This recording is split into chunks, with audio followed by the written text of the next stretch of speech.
So good afternoon. Delighted to be here at Movin'On in Montreal. My name is Mary Krass. I'm from the International Transport Forum at the OECD, and I'm Head of Institutional Relations and Summit. I have the great pleasure and honor of interviewing today Ms. Rashmi Urdhwareshe. She's the Director of the Automotive Research Association of India. Rashmi, welcome to you. Thank you, Mary. Welcome to Montreal. Thank you. Rashmi, tell us a little bit about yourself. Oh, Yeah.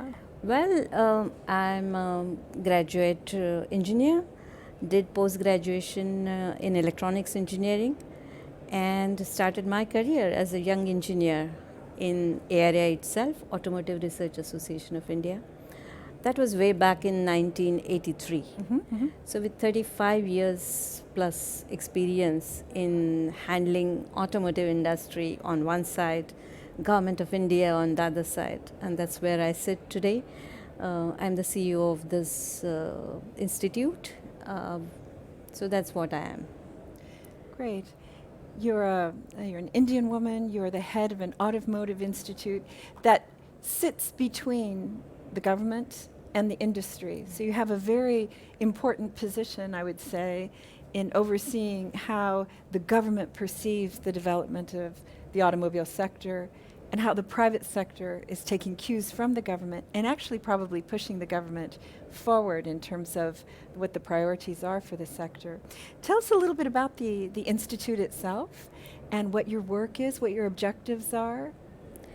Yeah, way back in 1966, Government of India decided to set up this institute.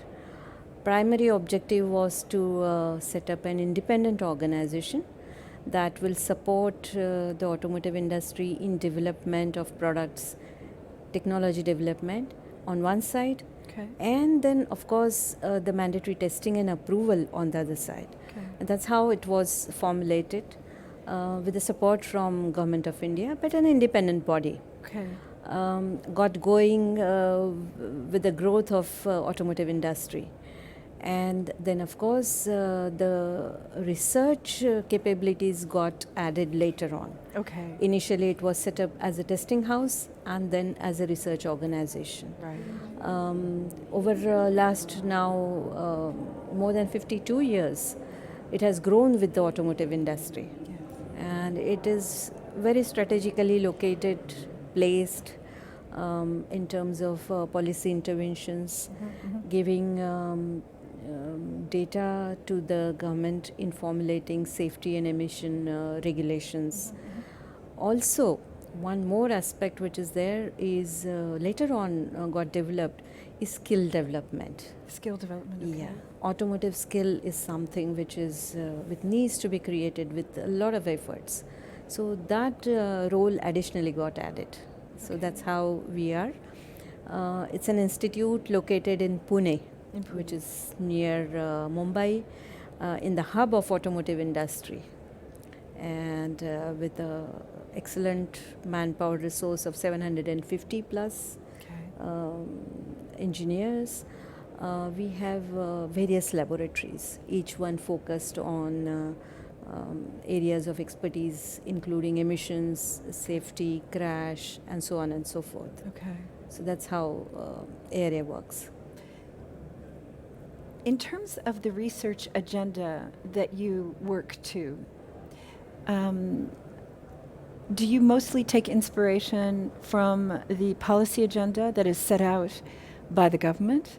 And in that context, how does the private sector also determine the types of research or the approaches to the research that you take? Yeah, we have three different buckets of our research. Okay. One is more or less, I would say, regulation driven. Okay. So, which is what the government agenda is. Exactly. So, helping the industry to come up with better and safer products. Right. It could be complete powertrain products or even, research related to materials, alternate materials. So that's what goes into bucket number one. Okay. The second is the research which is related for government to arrive at the policy. Okay. Example is the duty cycle data collection, or Indian anthropometric data collection, or emission factor assessment. Okay. And moving beyond the existing regulations is one bucket which is done through research funding by the government. Right. And the third and the core is our own research requirements, identified through our expertise. And we develop, therefore, competencies to support the complete ecosystem for the country to move towards better environment, better, safer roads. And that's how these three-pronged approach has helped the Indian automotive industry to grow from just a manufacturing country Yes. to a very serious product development and engineering service provider. Here at Movin'On, we are looking at many, many different aspects of mobility in the transport sector at this time. One of the overall, I think, observations of the participants here certainly is that we are in a period of rather unprecedented change in the sector. Innovation is both driving what's happening in transport, and transport, the sector itself, is also driving innovation. And in that context, what are the key mobility challenges for India, and notably the challenges that you are using as drivers for the research that you're doing to support policy? What are the key challenges in India? Yeah, we have, I think, multiple challenges. First and foremost, I would look at is the, economic of scale that India offers. So India is typically perceived as a big market. Yeah. And it's not just a market, but it's a very serious market. We therefore look at product development from better life cycle Yes. analysis point of view. We are much more concerned, deeply concerned about the environment and energy security. Right. So all the research that is going currently, at least at area, is towards alternate fuels, towards energy security, lightweight material, and so on and so forth. Exactly. And when we talk about energy and energy security as one of the key factors that are driving the research you're doing, how is that manifesting itself? I mean, India seems to now have very much a focus on electromobility. So in your institute, what are you doing to sort of support that agenda that has been clearly set out by the current administration? Yeah, in fact, the new scheme which is drafted or announced by government was drafted by us. Okay. Then along with it, we established a Center of Excellence which enabled the complete supply chain development. It's not just easy to adopt any new technology. So we worked on developing a center of excellence where product development could take place, including the motors, including controllers, and so many critical aspects that would go on electric mobility. Additionally, what we did was we established also the cross-functional development that goes into the complete ecosystem of research and development in the country. So we partnered with various organizations. It's not possible to otherwise do it all alone. Yeah. So that's where we played a very crucial role in setting up this research capability. Okay. And then, of course, testing standards that was developed, and complete evaluation of electric products got developed. Also, I would like to highlight that for us, more important is electrification for the mass transportation. Yes. Yeah. Not the personalized mobility. Right. that's a very big focus. The dimension of transport requirements Yeah. for India certainly necessitate a strong public transport structure for the mobility sector. So you're putting emphasis on that. To what extent does this overall global imperative, if you will, of climate change and decarbonization of the sector, to what extent is that driving the types of research that you're conducting at the Institute? Yeah, we are very committed for those goals which are set up under Paris Agreement.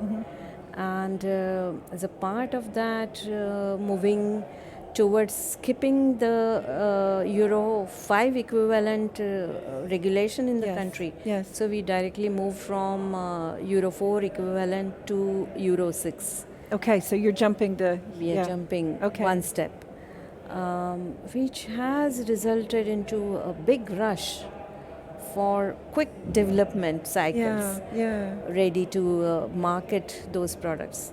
And that's where it was more or less, last 3 years have been much more focused towards handling this technological challenge. Right. We can, of course, look at Europe and other developed markets for solutions. But then we have our own India-specific requirements, such as small two-wheeler market, two-wheelers, which are typically 125 cc bikes. Yes. We have single-cylinder diesel engines, which is not available anywhere. So those solutions were required to be developed, and a complete supply chain to be also developed.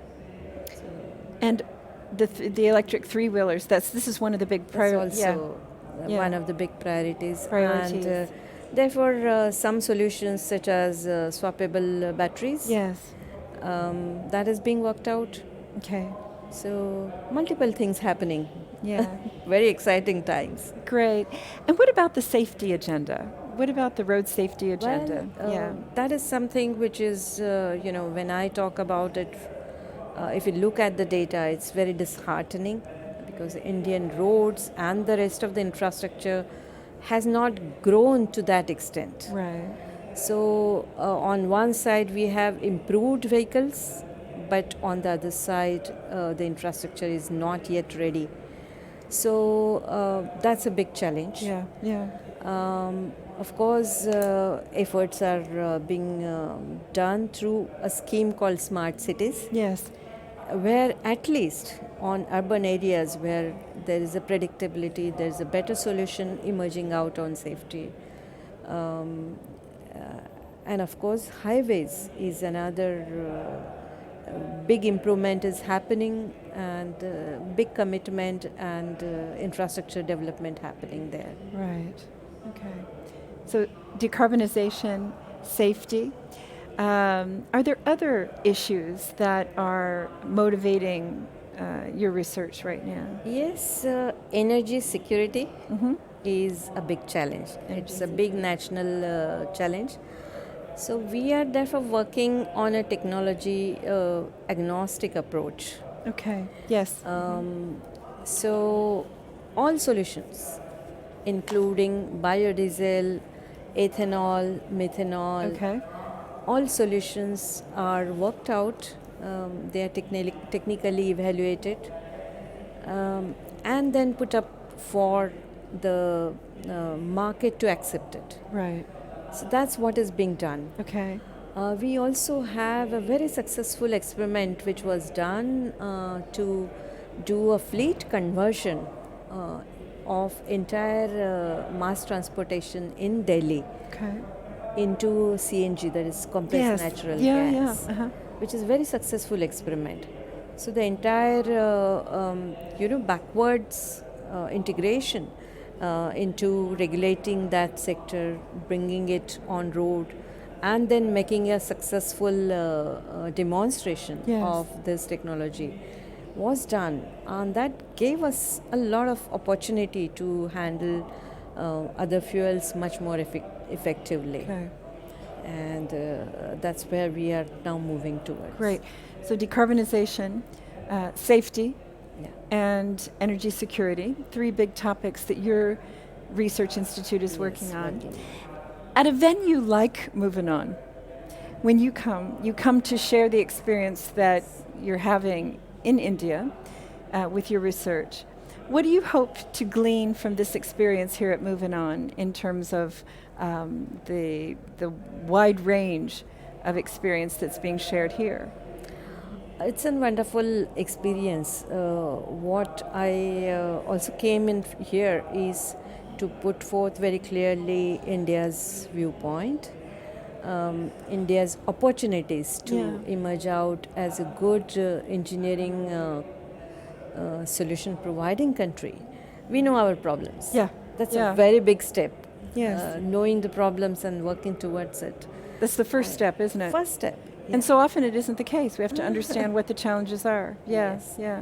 So that is what I came with that objective. I had a very good opportunity to interact with experts, get to know the right people to with we can partner as a Yes. research institute. Mm-hmm. And I'm very happy to be associated with many of these experts who can bring in a lot of knowledge sharing, and I'll take home very beautiful memories of this city and this conference.